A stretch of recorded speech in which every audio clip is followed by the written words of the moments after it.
And then he said, don't wish it was easier, wish you were better. Don't wish for less problems, wish for more skills. I can't catch a break, guys. Yeah. Get them the fuck away from me. I can't be around those guys. People think, oh, well, cleaning your room, that's just a cliche. It's like, yeah, really, eh? Just go ahead and try it. If people had any idea how powerful sleep is for healing from anything, and the fact that it's free. My mind is absolutely bulletproof, solid as a rock. Podcast. Boom, and we are live. Ashley, what is the crack? Hi, hello, good afternoon. It's great to be here. So how are you keeping? So the plan for today, Ashley, we are going to grill you on your entire health and wellness journey, how you became a yogi, and why you decided to pursue a career with fighting fit in the health and wellness industry. How does that sound? Great. Let's get It's started. fun? Yeah. Let's do it. So, Aisling, kind of first, a little bit about yourself, a little bit of background. Who is Aisling Carthy? What inspires you or motivates you to get up out of bed in the morning? Oh, love it. So how do you even define yourself? Like, there's a couple of things I'd say about myself. I just graduated from a degree not graduated yet, but I just finished a degree in communications in DCU. I've always been very heavily involved in like mental health, like doing mental health talks and stuff like that. Something that means a lot to me. So it kind of motivates a lot of the things that I do. It's kind of why I'm working for Fighting Fit now. I feel like he's helped a lot of people on their like health and wellness journey. What else? I am a qualified yoga teacher as well. It's always been a dream of mine. I got to do my course. I think it's 2 years ago now. Time flies, yes. So yeah, those are kind of like the main things, the main driving motivations that like, that's what gets me up every day, like helping people, being able to, I don't know, create stuff around yoga and fitness and stuff like that. I really enjoy it. Excellent, because you feel like you're helping people out with their mental health, and that's kind of one of your core values. Yep, exactly. Amazing, cool. And then can you describe kind of what is your own personal kind of health and wellness journey, but like say like let's bring it right back, say from childhood, teens, right into adulthood. Yeah, I guess I was like quite an active child. Never liked playing sports though per se. Like never liked say team sports and stuff like that. So I would have picked up things like running and like mountain biking when I was a bit younger, and then moved on to like say rowing in college. So I just kind of dabbled in stuff like that. And I took up yoga as well when I was younger to like kind of help manage stress and like my mental health and stuff like that. So that's why I have such a like an affinity for yoga now. But I remember one of my main motivations for starting to come to Fighting Fit in the beginning was that I was doing a lot of overtraining and undereating. Like my relationship with food and training and exercise and stuff like that, it was just very messy. Like I would have suffered with like undereating, binge eating, that kind of thing. So like when I started coming here, I was like, wow, they would definitely will be able to handle this problem that I have, like if they're just as straightforward as like fat loss and this kind of thing. But I was so surprised at like the amount of help that I got with stuff like that, like just trying to manage like my relationship with food and that kind of thing. When I started coming here, and I actually said it to you guys, I was like, I'm actually really struggling with this. You were like, okay, here's what we're going to do. And since then, it's like massive improvements. And I know that so many, especially young girls, I'm sure a lot of young lads as well, probably struggle with it. I know that it's I'd say it's an epidemic these days, actually. Like the whole, like, I don't know, there's so much information about like diets and everything, how you should look a certain way and all that kind of thing these days. It's very hard to kind of manage your feelings around food and stuff like that. So I think if I could help people with that, having gone through that kind of process, it's still an ongoing process, like that would make me very happy to be able to alleviate some of that stress off people. Yeah. Amazing. That's kind of one of the things I love about your story. The fact that you've been a Fighting Fit member before you became part of the team, that for me is like the perfect ascension. You know, kind of help somebody, you know, build that. Because again, what is the old saying? Good people are hard to find. You know, kind of finding it or building a team that genuinely share our core values and really kind of fit in with the kind of family ethos that we try and cultivate at Fighting Fit. I think is super important. And who was it that got you into yoga? Like, is it something you just found online? Who was like your main inspiration? Did you have somebody close to you that was into it or anything like that? I would have done it when I was younger, like very young. And then, like, as you know, like loads of people know this already, but I lost my dad to suicide when I was 13. And then, like, me and my mom, we were kind of like trying to, like you try and pick up the pieces after something like that happens. So she was like, right, we'll try yoga. And we started going to Elevate Dundalk, just down the road here. So I started doing anti-gravity yoga when I was like 14. And I was like, oh my God, this works. Like you can go to like I was going to like counseling and stuff like in conjunction with it, but it's like, it's really like, what are you doing during the week in between your like therapy sessions that's really helping you to feel good in yourself, that you feel like you're accomplishing something, that you're actually working on like your mind and your body and stuff like that. So that's like, I think that's why exercise and yoga is such a profound thing for me, because I'm like, there's a lot of problems that people can solve in their life that they're going through, like say like mental struggles and stuff like that. There's a lot of things you can actually solve with yoga, with exercise, with nutrition, sleep, and all that kind of stuff. So I think it's really cool that that's what Fight and Fit promotes, and you've carried out really well. And I've seen it over the past few years, and I've just been very impressed with it also. Very happy to be working here now. Amazing. And what do you think it is about yoga? Kind of this kind of concept of, I know everybody struggles. We all know we probably should be a little bit more mindful, a little more present, do a little bit more meditation, all that good stuff. But at the same time, a lot of people really, really struggle with it, again, myself included. What do you think it is about yoga that kind of just really helps people with that aspect? Is it kind of being present with the discomfort?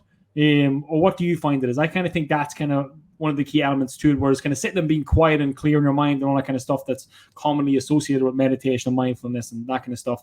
I think it's being present with the discomfort, or actually having an action, having something to do, something to focus on, I think is what people need, or what makes it easier for people to get into. Yeah, I think it's always a daunting thing to get into, especially if you're used to being busy all the time. Like I still find it hard to like sit down on my mat and actually like start. It's like, okay, now I have to like make everything quiet down and be nice and calm now and just like really focus on what's happening. But something that really struck me when I did my yoga teacher training was I was looking for something to make me feel like good and not anxious every day, because like that kind of feeling where you wake up in the morning, you're like, oh God, I have this sense of dread for no reason. Like you just start worrying about all the tasks you have to do during the day.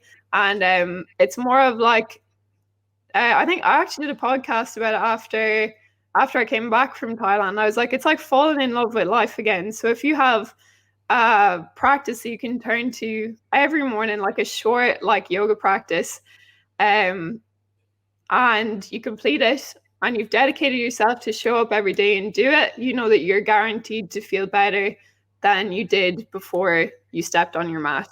So I think it's really good to have an exercise routine, but I find that yoga really, really helped me step up, having a thing that I could do just on my own as soon as I woke up. And I was like, right, I'm not doing anything else until I do this. And then everything runs so much smoothly after that. So much more smoothly. It just helps to like direct your focus onto what really matters instead of getting distracted by things that haven't happened yet or things that you're dreading and stuff like that. So that's really at its core. Like you could get into the theory of it and everything like that, but it really is just like a syncing of like, to be in sync. I don't mean like syncing of like your mind, body, and your spirit kind of thing. So you just come more together, I think, when you have a practice like that and you dedicate yourself to it every day.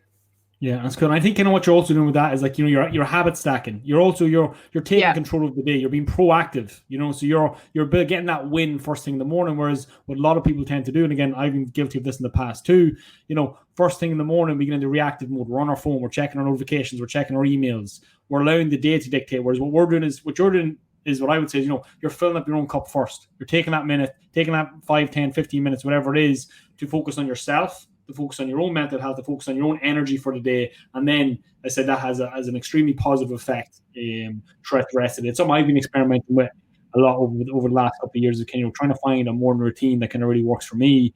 And things like you got me onto the gratitude journal. Yeah, gratitude journal again. I don't do it as consistently as I should. The same with most things and the same with everybody. I think we're all human, and I think perfection is not necessarily a realistic target. But at the same time, the days that I do it, which is more than the days I don't usually, it's just that concept of taking control of the day I find so important, but also taking control of the focus. It's like, what do I choose to focus on today? And that I find is the beauty about the gratitude journal. And then it's like, right, then it's also when just basic planning and time management. It's like, right, what is my focus of the day? What am I actually going to spend my time doing today, instead of being pulled in 10 different directions? Once 9 o'clock hits, everybody wants your attention, your boss, your friends, your family, everybody wants you to do something. And then usually, whereas if you carve the hour out in the morning for yourself, whether it's 6 a.m., 7 a.m., 8 a.m., 9 a.m., whatever it is, just such a more proactive approach. And over the long term, I think people would really see the benefits if they just stopped hitting that snooze button 2 or 3 times before they get out of bed.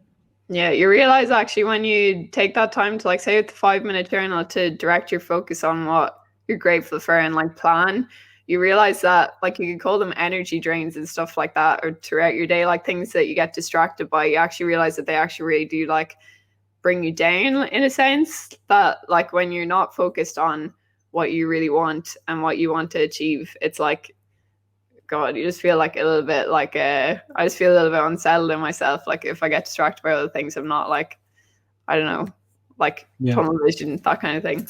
Yeah. But I think focus is so important in a world where there's these times. What is it? There's we have a problem with too much information instead of a lack of information. So it's really is having our blinkers on, having our filter on, so that we really have to focus on the things that are important. Otherwise, I said, we'll end up wasting days and weeks on things that aren't really moving the needle in terms of kind of where we want to go with our own lives. Things like having core values and having things that you want to get out of your life just is such a useful compass to help you direct you in, for use a ship analogy, when the wind is blowing us all over the place, to have that focus and be able to steer the ship and set the sail in a certain direction. Although we might drift off course every once in a while, which is normal, we're going in a general direction, which is amazingly useful for me. I find so many people are just maybe a little bit lost, and they're being pulled from thing to thing, and goal to goal, and friends to friends. You have no choice but to be focused. It's you have a business under you. What would happen if you started getting steered in all directions? And I do, again, because my kind of personality really is I suffer with shiny object syndrome myself a lot, and it's this is the best thing to do, this is the best thing to do, this is the best thing to do, but it's always put it through the filter, right? These are our core values. Do these things align with our core values? What are the core KPIs? What am I actually trying to do here? Take care of our members, grow our business, take care of our staff. It's right, is it going to help us do that? And then I say to the guys all the time, because people come to with ideas all the time now, and it's we can't do everything. The hardest job we have now is saying no to opportunity. Everybody wants, wouldn't this program be great? Wouldn't this be great? Why don't you do this? Why don't you do this? Why don't you do that? It's listen, we can't do everything. We need to focus on 2 or 3 things, try and do them exceptionally well. And that's kind of where our focus needs to be, because if you try and do 100 things, you'll end up doing nothing well. Whereas if you do maybe 2 or 3 things, try and do them exceptionally well. And that's kind of our kind of business philosophy anyway. But kind of back to yourself and your yoga journey then. So kind of you came to Fighting Fit, you're struggling with restricting and binging and this kind of stuff, kind of under eating, overtraining. What kind of useful tools, if anyone is in a similar situation, what kind of useful tools maybe did you learn or habits did you adopt that helped you kind of overcome them problems? Number one is to take the pressure off, let go of the pressure. And that's a constant ongoing process. So you could say, I'm going to practice self-love today, but that doesn't really mean much until you actually say if you're in this situation that you've just had a binge, I'd feel massive guilt back in the day, but because I'd be trying to get everything absolutely perfect with my diet, I'd have that massive pressure there. So it's being able to let go of that guilt and continue on with whatever direction you want to be heading in. And if a binge happens, it happens. Also looking at what triggers binges as well. Say if I find I'm really tired or stressed or something, it's usually just a comfort kind of reaction. Say if you've also been through some traumatic things as well, it's if you have everyone kind of has their way of coping with things, and for me, food is my thing. So it's all about keeping your head right, keeping your head in order, keeping just making sure that you don't take on too much yourself. But I'm not an expert on it either, but it's just that from personal anecdotal experience, this is what I've learned about it, because I had no idea what was going on in the beginning. I was just using restriction to cope, and I was using binging to cope after that. What else? Yoga has really helped. Just being able to like get everything like really calm. Like yoga and meditation. I make sure like every day I meditate if I don't do yoga. So meditation has really, really helped. I know that's a hard habit for people to get into, but even like 5 minutes, like if you start doing 5 minutes, even 2 minutes meditation, it's like that's more than you would have done. I think that's so. I think sorry to interrupt. I think that's such a good point because kind of just to add to that, what you said about the perfectionist mentality, like 2 minutes really is better than no time at all. And I had a conversation with the coaches earlier on today. I was just checking in on a client. I said, "How is X client getting on? I know she started off very well. Like this client started off like a bat out of hell, dropping serious weight, working out 5-6 times a week, absolutely smashing." And I was like, they're the ones you really have to watch, because if they start too strong, the chance of them, engaging in some sort of then self-sabotaging behavior or some sort of binging or falling off the wagon because they started too strong, because it has to be perfect. They're the ones I find that really need to be watched. Whether, again, let go of this perfectionist mentality and give yourself, I say to people now when I'm doing consultations, no, 90% is enough. Give yourself that little bit of wiggle room, such as ice cream, and that you don't feel like you've ruined it. Again, at the end of the day, we can't be having a large Domino's and 4 cookies to ourselves either, because that will obviously affect our results. But at the same time, going out with friends and maybe eating out once or twice a week, giving yourself that little bit of wiggle room so that you don't feel like a failure if you eat one wrong thing that week or even 2 wrong things that week. It's like, right, listen, 7 days in a week, you're having three meals a day, or we're having 21 meals. If you have 19 out of 21 meals, you're still going to make really, really good progress. So it's like, just really let go of, be free of the outcome, and really focus on the actions and the behaviors that are going to eventually drive the long-term result. Yeah, I completely agree with that. Like I was like, I had tried all these like crazy diets. Like I was like vegan, vegetarian, raw vegan, like all these kind of things, and they're massively restrictive. Like especially if you're a raw vegan. So all I would think of was like, oh my god, imagine I had pizza like all the time, or I had like a list of like say desserts that I hadn't eaten, because like I gave up sugar as well. It's like I had a list of desserts that I hadn't eaten in like 2 years. And I was like, imagine I get to eat these again.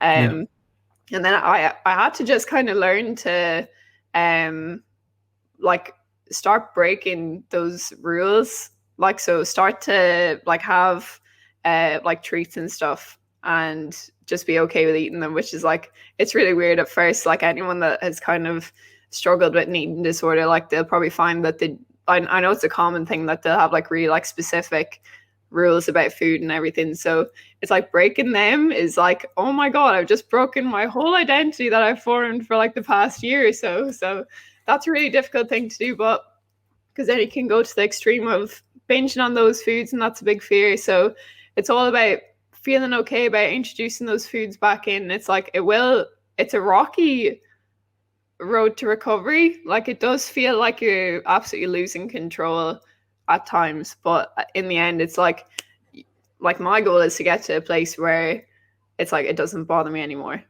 Do you get me? And every time like I make a decision to like work towards that, I get a little bit better. So wow, amazing. So, and it really is all about, again, one day at a time, put one foot in front of the other, and over time make small actions, small decisions, small improvements. And I just said, like, letting go of these old identities, these old definitions we have of ourselves is so important. I feel like these identity shifts are key, I think, for genuine, long-lasting transformation. I have to change identity. I'm not a binger. I'm not the fat person. I'm not XYZ.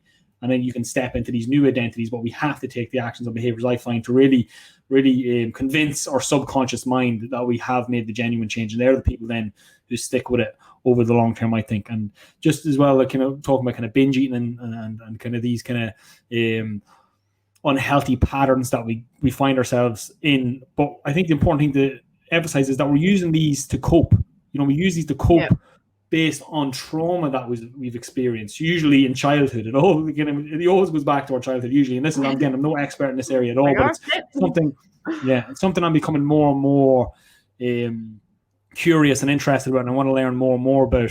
Gabor Mate is a trauma expert, and he's actually come out with a movie recently. I purchased. I don't think you had to buy it. I made a donation just to support it, but I have it there to watch. So I want to check that out, because the more and more, I get to know clients and the people who are really struggling over the long term. Like, it really does seem like, it's trauma-based patterns or response patterns that we fought. And again, I'm guilty as well. I know I've kind of been through some trauma as well. Childhood, growing up, being in foster care, dealing with alcoholism and addiction and all this kind of stuff. So that's kind of something that I'm really curious about, and I hope to learn a lot more about over the next kind of couple of weeks and months, so I can help myself first, because I think that's kind of coaches. I think people who get into the coaching industry and are really passionate about it, they want to help themselves first. Again, I was passionate about helping myself and losing the weight and getting fit and healthy and feeling better with myself. And then once I'd done that, then I got kind of emboldened to then help more people do the same thing.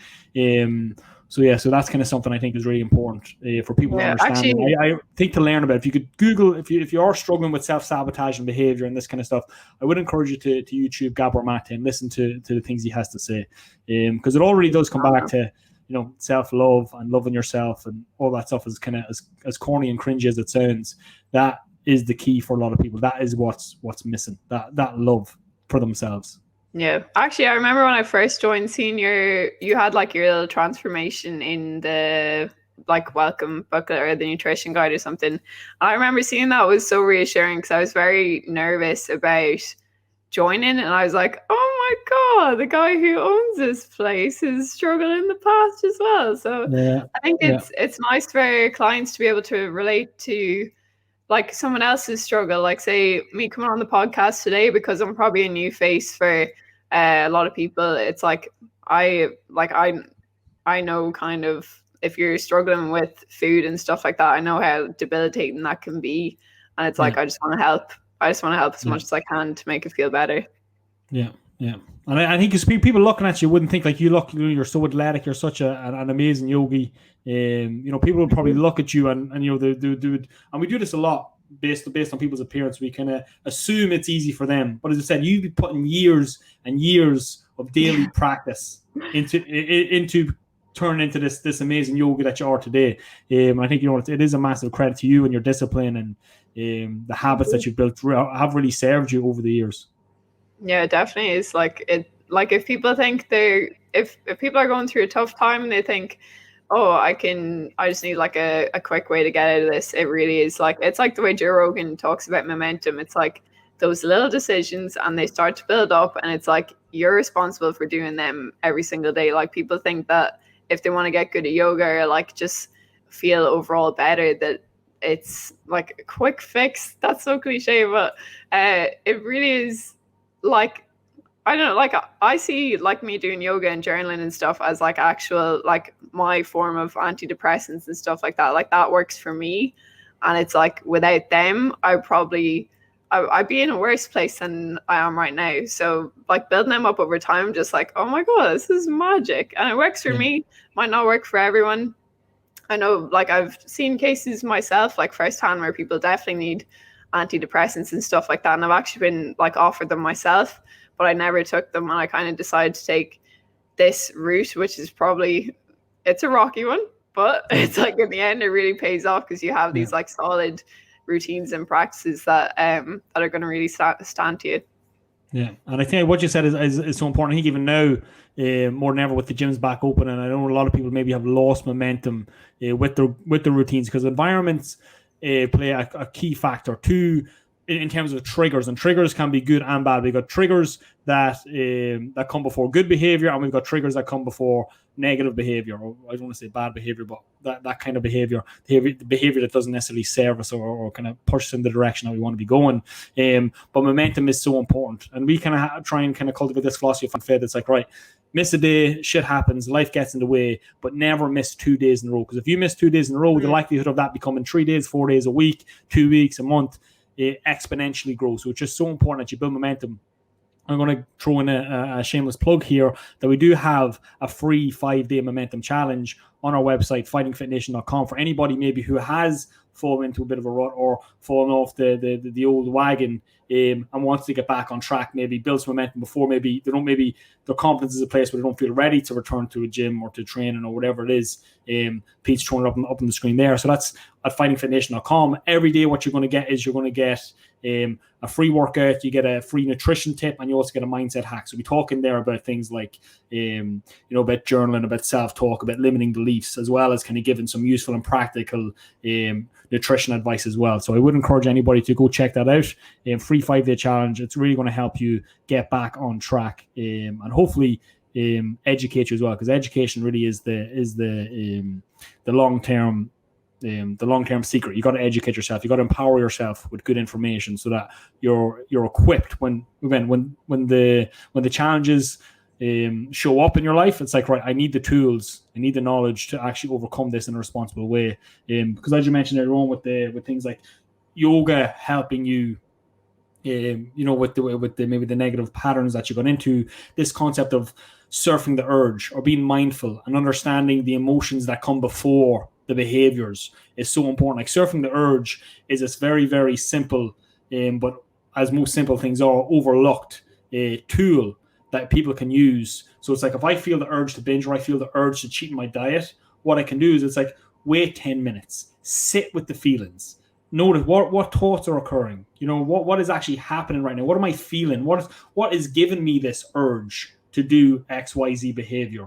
and trying to understand that, and then trying to understand the root cause of that, and what environment, what people, what is triggering these behaviors, I find is very, very, very useful. So like, you find you're in from the house, you're feeling emotion, like, I'm going to the fridge, I'm grabbing that tub of ice cream. So it's like, okay, it's like, don't have this thing where it's like, no, you can't have the ice cream. It's okay, I can have the ice cream, just wait 10 minutes and just sit with it, and then see if you still want it in 10 minutes. And then people do that, and again, maybe you will still want the ice cream, and fair enough. But it's like, right, but maybe one time out of 5 you won't, and then maybe you'll be 2 times out of 5, then maybe 3 times out of 5, then maybe 4 times out of 5, and then maybe you've taken back a little bit of power, and then maybe now you're in control again. Useful tip for some people if they want it. And then kind of back to yourself, Ashton. Then so moving on then to your yoga journey, because again, myself and Jenny done the same course that you and Chris done.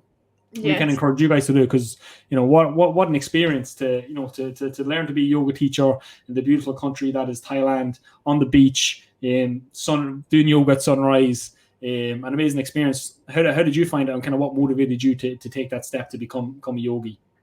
Yeah, I think I had it in my head for a good few years. I'd say when I was kind of like a teenager, I was like, wow, imagine I could transfer this feeling of like the feeling you get after a yoga class. Imagine I could transfer that onto other people. Like, that for me would be like the most fulfilling job ever, like above all else.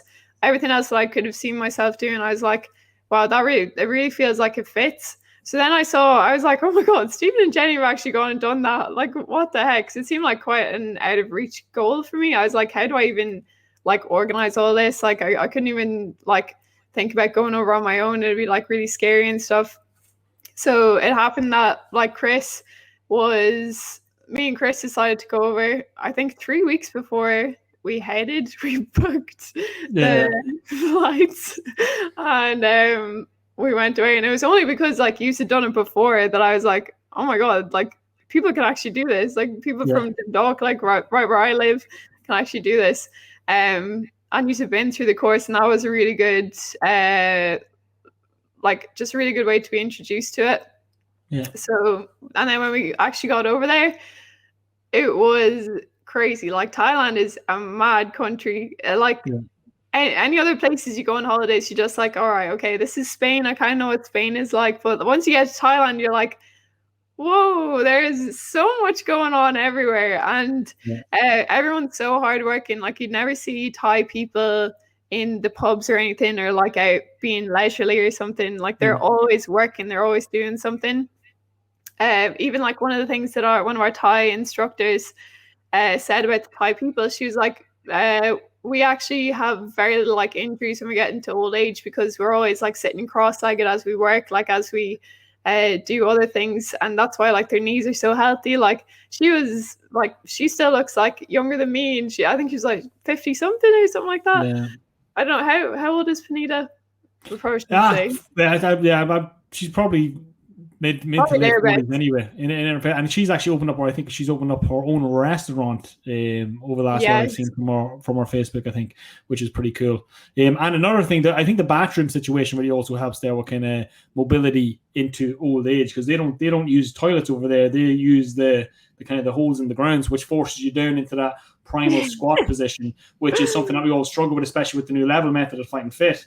Holding it, I struggle with it massively, because again, the hips are tight, the glutes are tight, it's a chain, so everyone affects everyone else. But imagine every time you went to the bathroom, you had to do a primal squat, and you were trained to do that from a child the whole way up, which is really useful. And you see the funny pictures in the airports and the public places telling people not to stand on the toilets to get into that same kind of deep squat position before they go to the bathroom, which is funny.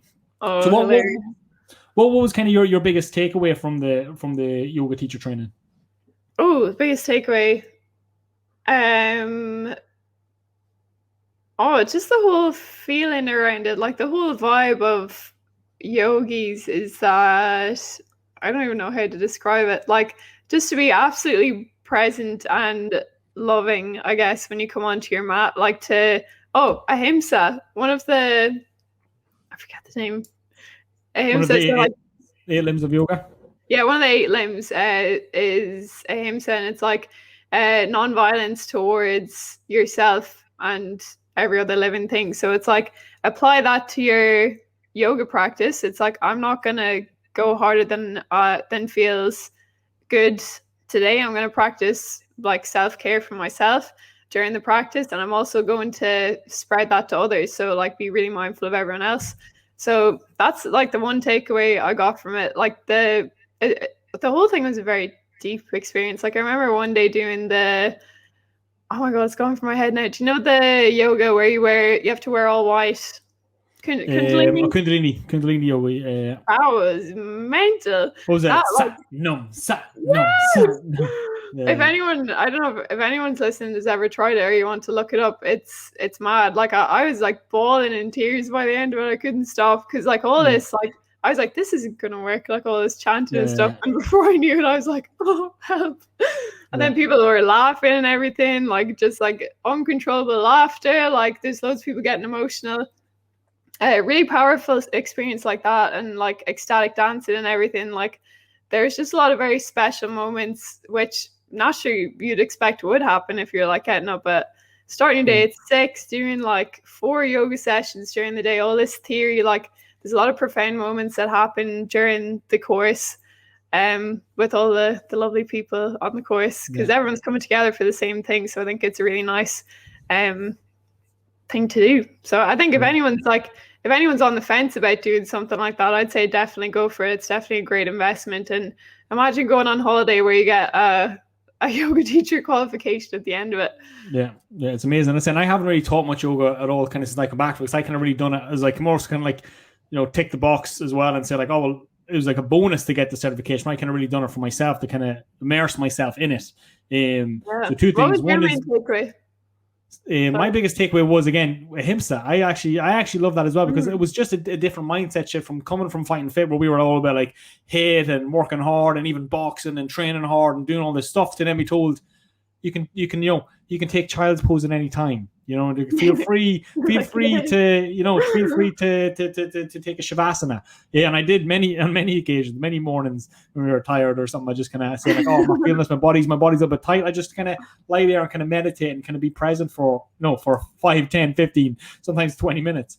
And because it wasn't about pushing yourself hard. It was just about listening to your body, being present, and doing whatever you feel like you needed to do on the mat, which I just thought was such a beautiful aspect of yoga, and such a nice, my kind of vision for yoga was, and the reason I want to kind of get it more and more incorporated into Fighting Fit, is this kind of concept of the yin and the yang. The yang is the high energy stuff, the weightlifting, the hit, the getting the heart rate up, the sweating. But then the other end of it, the yang or the yin, is the relaxing, the meditating, the holding the poses and the shavasanas and this kind of stuff. And I just thought that was such a beautiful complement to it. And the other big takeaway for me was just the immersive experience of a retreat and like literally going like living, eating, and breathing it for an extended for days and days, and for in our case, what was it, 3 weeks in total, wasn't it? Was it 2 weeks?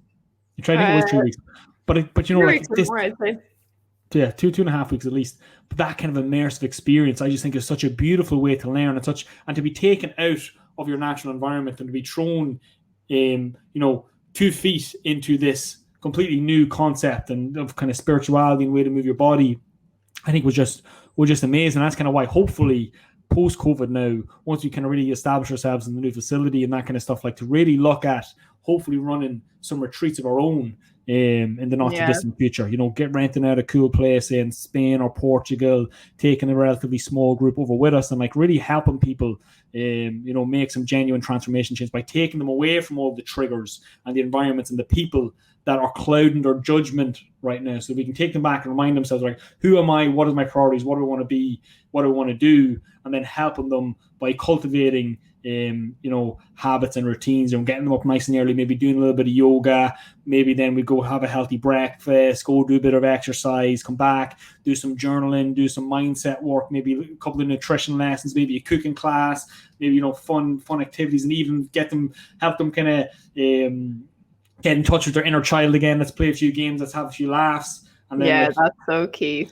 I think you have to know going in as well that, like, if you go in and you commit to it, like, you have to realize that you're not going to come out as the same person that you were. Like, you have to, like, be okay with, like, letting go of, like, the person that you were before you go into something like that, because it's like you will be changed forever. Like, it kind of leads you down a path of, like, oh, I've had a glimpse into what it's like to be disconnected with myself and disconnected with the earth. And I want to know more now. I want to know about the universe. I want to know about God. Like, what is like, why are we here? So you start, like, searching for those things after, I think. So I think that's really key, what you were saying about taking people out of their environment, taking them to this place where it's like, it's all just, we're going to work on, I don't know, just like resetting almost. Yeah. It's like a clear out of your mind, like a clear out of your body and all that kind of stuff. So I think that's what I really liked about it. Yeah, amazing. So yeah, fingers crossed, hopefully in the not too distant future, you might see some Fighting Fit retreats. And again, in the short term future, hopefully we'll get back to doing some more regular yoga, bringing back the yoga on Sundays, but doing it in person this time, because I just have this vision. I just see everybody just a nice kind of vibration in the room, everybody just doing a shavasana on the floor, meditating. Actually, well, I remember there was one evening we were in the gym. I think there was like only, like, I think it was just me and Chris or something, and then someone else. And we were doing yoga as our cool down, and I was actually getting a bit emotional. I was like, God, I haven't actually felt like this many people in a room doing yoga, like, since before the pandemic.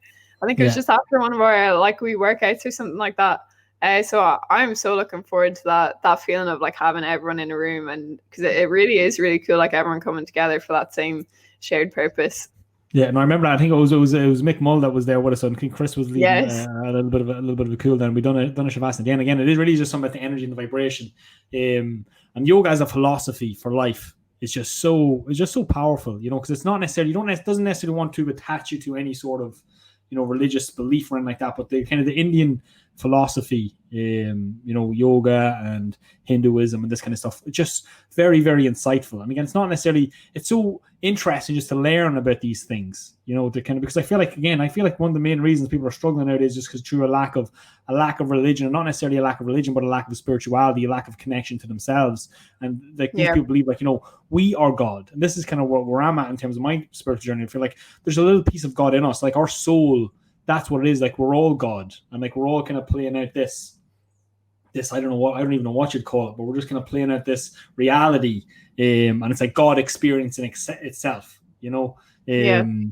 So I just think it's so cool. I think it's so important for people to kind of pay attention to that, because I feel like when we neglect that aspect of ourselves, when we neglect our spirit, that's kind of when we're more likely to be depressed and feel purposeless and hopeless and nihilistic and all this stuff as well, Yeah, and it's like, how would everyone show up in the world if they realize that God isn't, like, I think people try and put words onto what God is, and like that's expressed through like different kinds of religions and everything. We have this like idea of God as like the Punisher, or like people don't want to buy into that. It's like, if I do anything wrong, that it's going to be like, you're bad.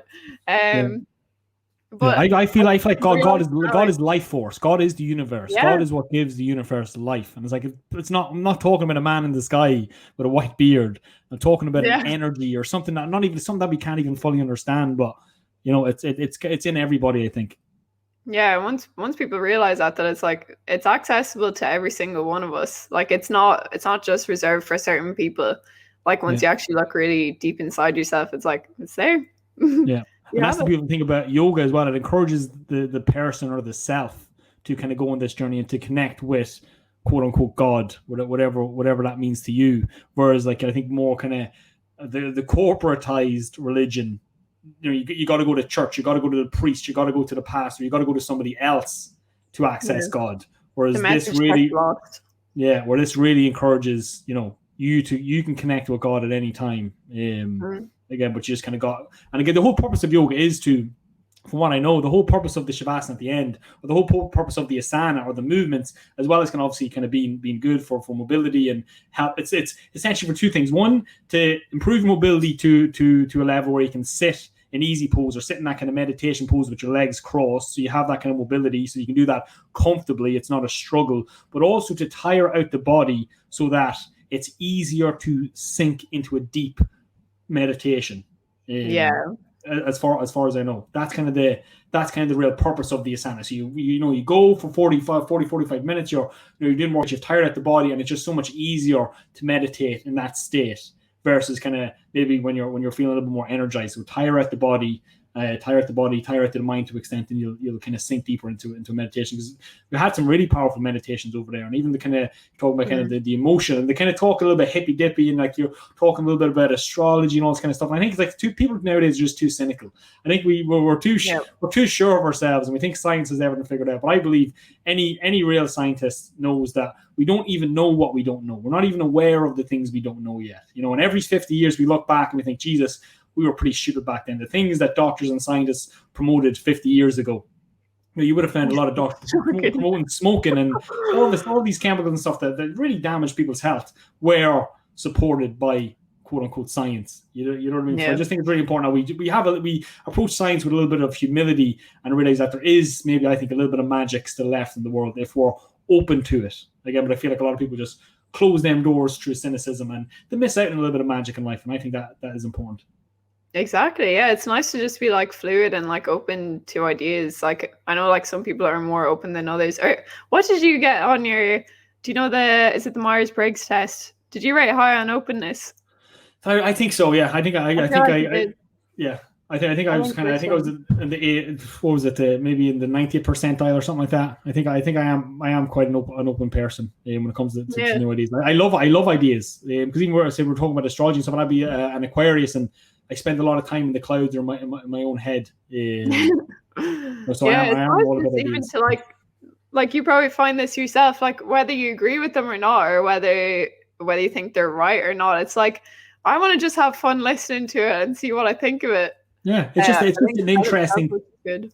Yeah, it's just an interesting thought exercise. It's just interesting to kind of think it through and to kind of to like even like astrology and stuff. I just think is just very interesting, and it doesn't mean that the people think astrology is like the star sign stuff that you see in the paper, but it actually goes much deeper than that. It's not as simple as that. And to be fair, when we do it, like what is the name of the app? I think Chris Hemsworth promoted it at one time. I can't remember what was it called? CoStar.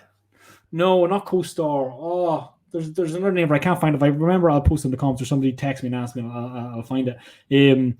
But like literally, but it was pretty bang on for a lot of us. Like we put everyone like we don't ever reading out everybody's thing. It's like, Jesus, that really is a lot like that person. And again, maybe it's not perfect. Again, horoscope. Yeah. It's like it's too accurate for it. Well, I find mine is too accurate, but maybe I think mine is extremely accurate as well. And so, but again, more importantly, because our ego can tell us that this is who I am and this XYZ. But it's like the people around you, the people that care about you, the people you have relationships with. A lot of them will say, actually, no, that actually sounds a lot like you as well. And we've done it with me, Chris, Brandon, you, everybody. Like we've all done it. And it's like, okay, that's pretty good. But I think when you're talking about that and you're kind of encompassing a lot of people, like you have to generalize. You can't be exactly specific for every single person when there's only like 12 different categories to incorporate billions of people. So there has to be a little bit of nuance allowed as well. But I just think it's very, very interesting. So maybe actually that's something we'll do, like as we bring back the yoga into the Fight and Fit, like really kind of maybe make some content around. Maybe we'll do another podcast on maybe the philosophy of yoga if people are interested. If that's something you would be interested in, guys, do comment below. Let us know if you're watching. Make sure to drop a like in the video, share with a friend. You might find the topics we're talking about useful or at least interesting, hopefully. And we said we might do that podcast next week. Yes, very nice. Cool. Love cool, it. Aisling. So then to kind of wrap it up, what does the future hold for you, or what do you feel like you want to get out of? So now you're a member of the Fight and Fit team. It's already been what, three weeks? Is this week 4? I think it's a month now. Yeah, I feel like. What do you see yourself, or where do you see yourself, say, over the next couple of years, or kind of what do you hope to add to the Fight and Fit experience, or what do you want to get out of the Fight and Fit experience for yourself? I'd say adding that whole like yin aspect to it. I feel like you guys are so good with boxing, with weights and everything. You've taught me all I know about all that kind of stuff, and I would really like to add my kind of take on like yoga and spirituality and that kind of thing to, just to kind of balance out everything, because it's like when you're working out so hard, it's like you're going to pay for it somehow with like muscle pain or like whatever down the line. So it's really important to be incorporating stuff like yoga into your workout routine every week. What else? I feel like everything, like all my work experience and everything even has like led me down to this path, like whether I like it or not. It's like I used to teach like gymnastics and everything and stuff like that, like just all the yoga and everything. It's really what I'm passionate about. It's the thing that I do, and it doesn't feel like work, which feels like I'm cheating a wee bit. I feel like the job should feel like it's a drag. Like jobs usually feel like that, and it's like, this is weird now, because I'm like, I've been so invested in the story of the gym as well that I'm so excited about doing all the social media marketing and stuff like that. So it's like, oh, that's easy as well. So just to really add as much as I can, like just have an impact on every single member that I come into contact with, and really like help to forge that sense of community that you have, like that makes the gym so special, and just make everyone feel as welcome as possible and help them as much as I can along their journey.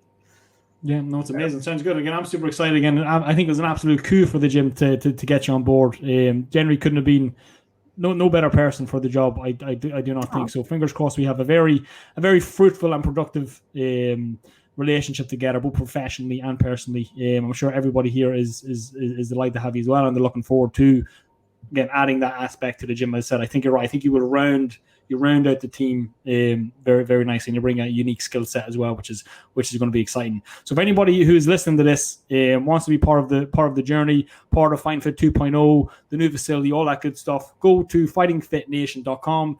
Check out what we do. Book a call with myself and one of the other coaches.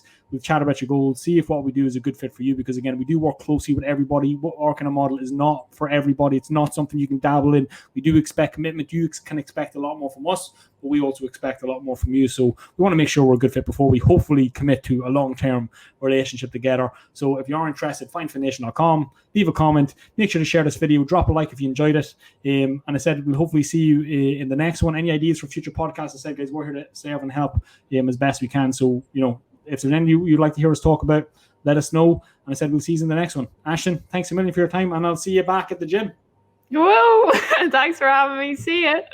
See ya. Bye, guys. Thanks for listening.